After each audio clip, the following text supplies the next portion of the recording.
Hello, my name's Val and I'm 34 years old. My mom passed away when I was only 5 years old. My dad raised me for the next 7 years all by himself. When I was about 11, my dad told me that he was seeing someone.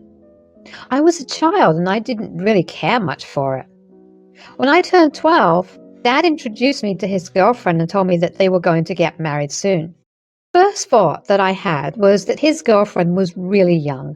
Dad introduced us to each other and told me that her name was Jody. I later found out that Jody was only 10 years older than me.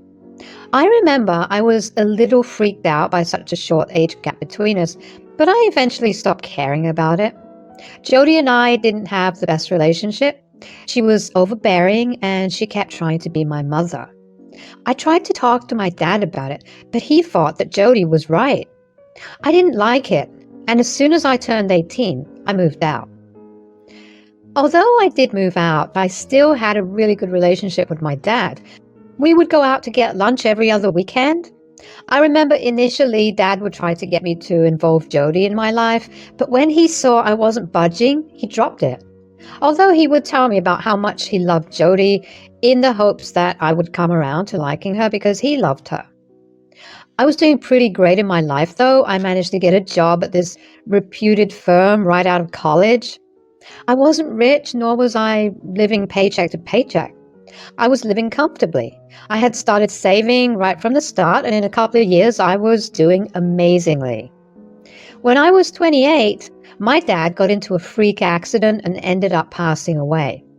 Dad's passing away was devastating for me. I couldn't believe that this was what my life had come to. The only family member I had was gone. I was a mess. I cried myself to sleep every night and I barely could function in the morning. I was lucky enough to get a week off of work to grieve. I wasn't the biggest fan of Jody, but I knew she loved my dad, so I made sure to check up on her regularly. The first time I met her, she looked normal. I didn't expect her to be wearing all black and mourning at home, but I did expect her to look a little worse for wear. I knew for a fact my eyes were very puffy and they had the darkest circles around them. My nose was red and my skin was splotchy from all the tears. Jody, on the other hand, looked like she was completely fine. Okay, I know this is coming off as judgmental, but I kind of hope to feel like I wasn't the only one grieving so hard for the man who was my world. But my suspicions went away after a little bit when I sat down with Jody to talk and she began to cry. We spoke for a while about how great my dad was and how the world feels empty without him. After that first visit, I started to visit Jody a lot more. We would have tea together and just talk about everything that we were feeling. I thought we were beginning to finally develop a connection. I was tired of her trying to replace the role of my mother, so it was nice to have talked to her as just her. One particular day, when we were talking, she suddenly burst into tears. I was alarmed because we weren't even talking about anything emotional. I got up from my seat and made my way over to her to let her cry into my shoulder. When she calmed down a bit, I asked her what was wrong. "Is everything okay? What's wrong?" I just got a letter from the bank." "Uh-oh, what did they say?" "You know how I have been super busy with taking care of your dad these past few months, along with taking care of all the medical expenses?" "Yeah. Well, I haven't had much money to pay off our mortgage, which has now transferred to me. I don't even have a job. I'm going to be homeless." "Oh, no. Is that what the bank told you?" "Yeah, they've given me 4 months to pay off all my dues. Of course, along with the 4 months mortgage payments as well. I don't have that kind of money. Your dad didn't even leave me that much." "I know. It's okay." "No, it's not okay." "Calm down, Jody. I have some money in my savings. I can help you out." "Really? You'd do that for me?" "Yeah, of course. You've become someone I've come to understand recently, and I value you a lot. Plus, Dad would have been happy with me for doing this for you." "Thank you so much, Val." "If I do help you with your payments, I have 2 conditions." "Yeah?" "I can't rent a place and pay your mortgage. I will need to move in." "Of course, honey." This house is yours too. Great. Secondly, I can't keep paying off your mortgage. You need to find a job soon and start taking care of it. I can contribute half of it, but you'll still need to find a job. And over time, in the future, you'll need to pay me back too. I promise I will. I did feel sympathetic towards Jody. Going from being financially stable to desolate is a very big and scary change. I couldn't have imagined what kind of anxiety Jody must have been feeling because of it. But I had quite a good amount in my savings. If there was one thing my dad taught me, it was always to have a good amount of savings because you never know when hard times will fall. Over the next week, I contacted Jody's bank and got to working around the mortgage repayments and having the foreclosure nulled. Jody hadn't paid the mortgage in 4 months, so there was that along with late fees and pre-foreclosure fees. In total, it racked up to be about $12,000. I had it in my savings, but it did make a pretty large dent in it. Jody was super grateful that I managed to help curb the foreclosure. She went all out and prepared a feast for me to say thanks. I was glad to see that she was actually being grateful because the Jody I knew before would have acted a little entitled to my help. Although I did remind her that she needed to start job searching soon. She promised me that she had already started looking for jobs.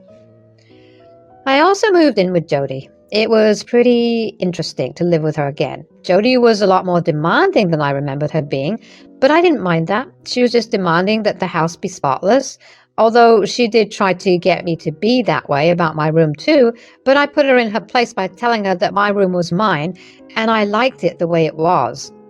I respected her wanting the common areas to be clean, and so she should at least respect my wish for my room to be the way I want it to be. She gave in, and I suspected that was only because she knew that the reason she had a house to be demanding about was because of me.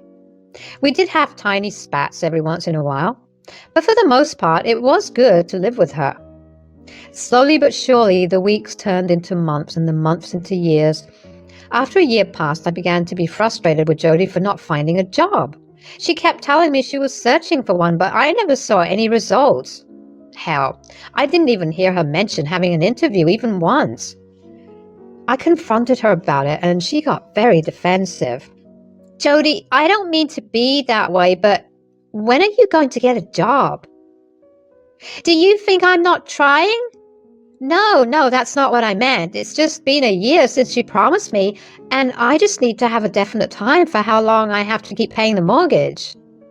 I don't know when it will happen, okay? Have you had any interviews so far? No, but I haven't been getting any responses. How about you apply for a part-time job at least? Ugh, no way. I'm trying to help you out here. I can't keep paying your mortgage, Jody. If it's that much of a hassle for you, then don't do it. I'll just be homeless. It's fine. Whatever. I'm sure your dad would have been happy to see me struggling like that. No, it's okay. I'll keep paying. But I'm telling you, I can't keep doing this. Yeah, and I'll find a job. Just give me some time. It didn't click at that time, but for Jody to use my dad as a way to appeal to me was kind of messed up. I diligently paid off the mortgage for a while after that too. Jody did become a lot more overbearing after that. She began to get annoyed about when I got back home and who I hung out with during weekends. It irked me, but at first I didn't say anything. When she got out of hand, I stood up for myself and put her in her place yet again. She would always quiet down, but I would sense her dislike for me after. She would go weeks without properly talking to me, and I would feel so icky when I saw her the way she used to be when my dad was still alive. Regardless, I still helped her out. Another year passed and I decided to put my foot down. I never saw Jody make an effort to start working. I know it's wrong, but one day when she was out, I went through her emails on her laptop that she had left unlocked on her bed. I found out that in the past 2 years she had only applied to one firm, and that was also right after I agreed to help her pay off the mortgage. I was angry and disgusted with her ability to lie to me. After I had been so accommodating and nice to her, all she was doing was taking advantage of me. So when she came back home that night, I told her that I was no longer going to help her out. Needless to say, Jody did not take that well. How can you do this to me? I've given you 2 years to figure your things out. You've refused every form of advice I've given you, and you haven't made any effort to actually get your life together. You really think I haven't been making any efforts? Jody, I know you aren't making any effort. You're just making false accusations. All right, then why don't you show me all the places you've applied to this year? That's an invasion of my privacy. Look, I'm glad that you and I have been able to develop a pretty good relationship in the past few years, and I'm glad that I have been able to help you out. But I need to start looking out for my future too. I have never wanted to own my own house, and I hate that I'm stuck paying for something that has never been part of my plan. Oh God, what am I going to do? Jody sobbed for a long while, and it did get to me. Although that night I left her there because I was still angry with her. I decided to do a little research to maybe help Jody out. I knew that I couldn't keep providing for her, so if there was any way she could keep herself afloat, I'd like to be able to help her find it. The next day, Jody refused to talk to me, but I asked her if she would just listen to me.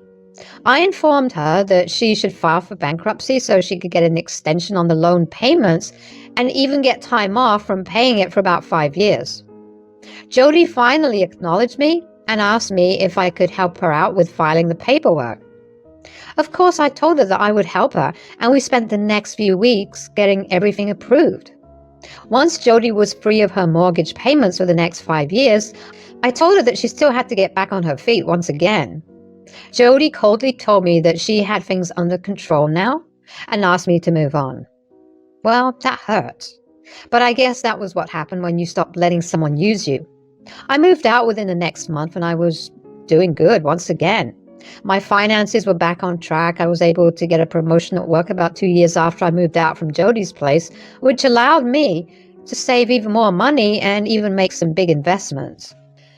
Jody and I barely kept in contact. She didn't make any effort to contact me, but I tried because at the end of the day, she was my dad's wife and he loved her dearly. I would ask her how she was doing, and if she managed to find another job, she would always speak coldly towards me and tell me to mind my business. Even though I was upset about her behavior initially, I just kind of let it go after a while. My life was going on pretty well until one day, about 5 months after Jody's bankruptcy period was done, Jody showed up at my door. Now, I was surprised because I did not expect her to be there. I hadn't spoken to her for the past few months. I had an inkling about what she wanted, so I prepared myself to stand my ground and tell her that I wasn't going to help her out in any way. I invited her in, and when I took a better look at her, she looked like an absolute mess. Her hair looked like a mess, she lost a lot of weight, and she looked like she hadn't slept in months. Things look like they're going really rough for you. Is everything okay? No, I'm struggling a lot. I'm so sorry to hear that. Yeah, after you left, I sort of went down this whole spiral. At least when you were there, I wasn't fully alone, but after you left, I realized just how alone I was. I tried to reach out to you, but you always pushed me away. I know, and I'm so sorry for that. I didn't mean to push you away and be so hurtful. I was just angry with a lot of things. Like what? I was angry with myself for being so alone. I was angry with your dad for leaving me alone, and I was angry that I was struggling so much. I get that. It's been 5 years and I still haven't been able to find a job. I've just been so depressed. I've nearly exhausted all the money your dad left me, and my family is cutting off helping me too.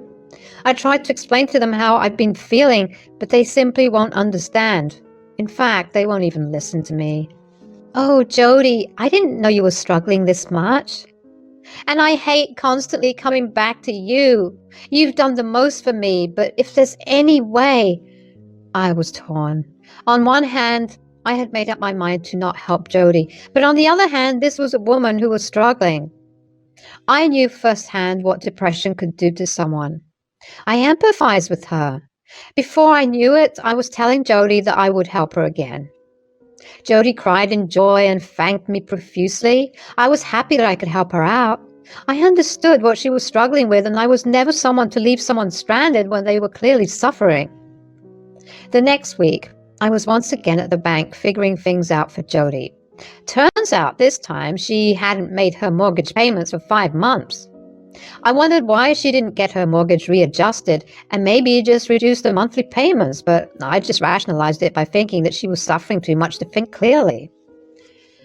As I went over Jody's mortgage, I realized she only had about $75,000 left to pay off, including her late fees and all that, to fully be done with her mortgage.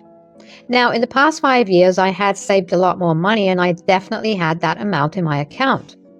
I checked with Jody if she'd just want me to pay off her mortgage, and over time, she could pay me, and she cried. She asked me if that would be possible, and when I said it would, she promised me that she would pay me back. I told her I would get her promise in writing within the next week and then pay her loan off. I don't know how she did it, but she convinced me to pay her loan first and then make the contract with her. After I settled her loan, I made my way over to her place. There was an unfamiliar car parked in the driveway. The front door was unlocked, and when I walked in, I heard Jody laughing loudly along with the sound of another man. When I walked into the living room, I saw Jody sitting on another man's lap with her arms around him.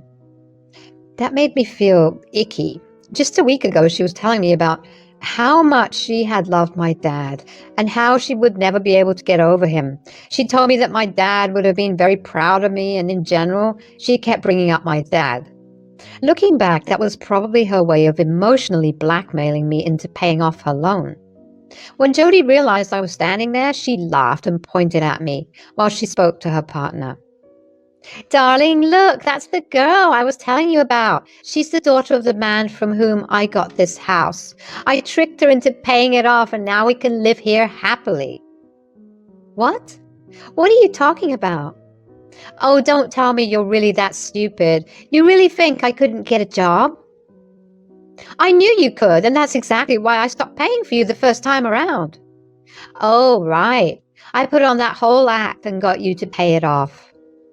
"That was an act?" "Ugh, of course." "Did you even love my dad?"